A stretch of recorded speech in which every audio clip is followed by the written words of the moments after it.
Bonjour et bienvenue, aujourd'hui je vous propose un petit circuit pour travailler la triple extension. La triple extension, c'est quoi? C'est tout simplement l'action de passer d'une position de triple flexion, donc flexion de la cheville, flexion du genou, flexion de hanche, à une triple extension, c'est-à-dire extension de la cheville, extension du genou, extension de la hanche.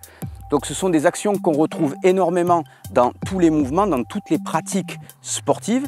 Et donc il est très important en fait de les dynamiser, de travailler sur leur puissance et l'explosivité de cette triple extension. Alors classiquement, et surtout aujourd'hui avec la mode du CrossFit, on travaille cette triple extension avec des mouvements d'haltérophilie.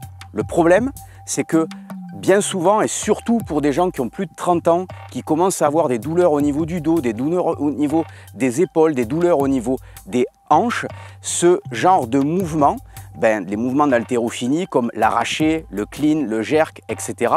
peuvent poser encore plus de problèmes à ces personnes. Donc aujourd'hui, je vous propose des alternatives à ces mouvements d'haltéro pour travailler cette triple extension en puissance et en explosivité avec les bandes élastiques et surtout de manière unilatérale.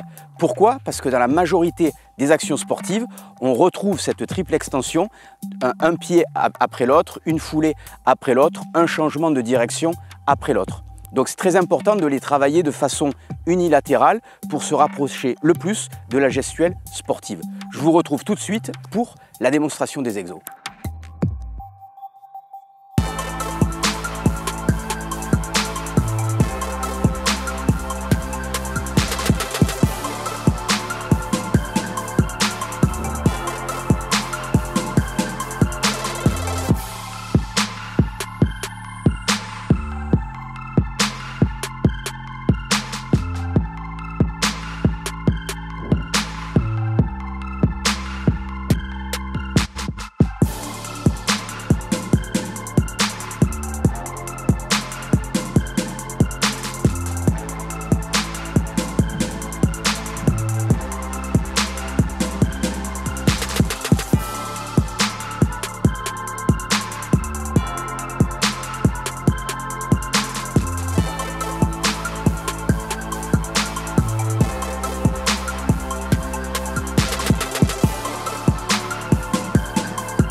Donc comme vous avez vu, on a combiné trois types d'exercices. Un exercice purement de pliométrie qui se rapproche vraiment de la gestuelle sportive et un exercice où j'intègre ma triple extension, donc triple flexion suivie de triple extension dans un mouvement de poussée et immédiatement enchaîné avec un mouvement où j'intègre du tirage, du tiré.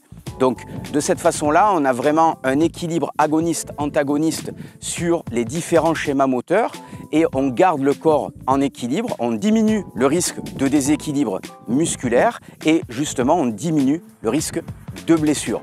Donc les points essentiels à garder en tête, éviter d'arrondir le dos durant les mouvements où je pousse et les mouvements où je tire.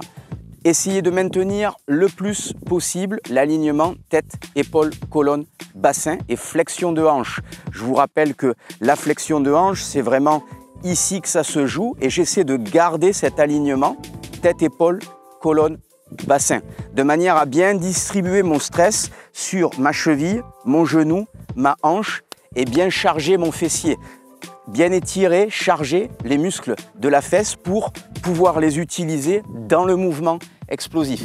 Alors le gros intérêt de ce type de circuit, c'est que vous soyez dans une démarche de préparation physique et sportive ou alors de transformation corporelle, ce type de circuit peut être utilisé précisément dans un cas préparation sportive pour améliorer vos performances et dans l'autre cas, on va dire transformation physique pour vous aider à perdre de la graisse tout en maintenant de la masse musculaire.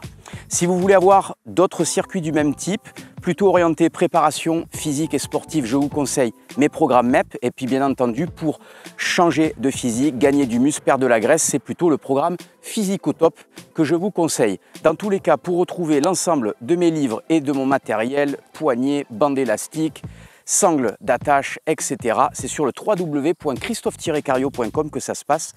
Entraînez-vous bien, progressez avec intelligence. À très bientôt pour de nouveaux conseils d'entraînement. Bye bye.